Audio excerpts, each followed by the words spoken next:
Grabe nga talaga ang episode 8 kagabi, kung saan nga umani ng samot-saring komento sa Netflix ang nasabing post. Pero alam din naman natin na itong si Donnie at Belle ay meron nga talagang proud moments sa isa't isa, na kung saan ay sinabi na nga ni Donnie Pangilinan kung saan nga ito. Kaya naman, sabay-sabay nating tingnan at alamin ang nasabing post na ngayon ay nagtitrending na nga at pinag-uusapan ng maraming netizens at ng mga bula. Sa dami na naming project na ginagawa, nakikita ko kasi yung husay ni Belle.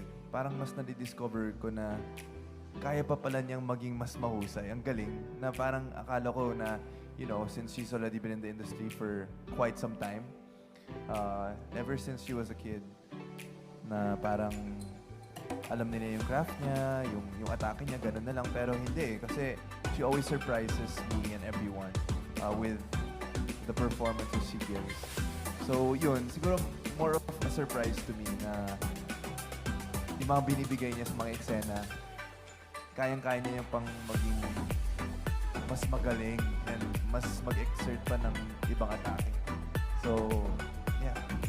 It's always a proud moment for me when I see that.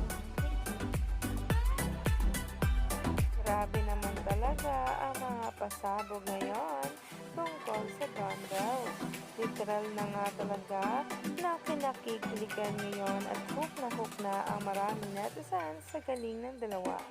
Kaya naman, huwag na nga magpahuli pa sa bawat paayuda tungkol mismo sa Gondel.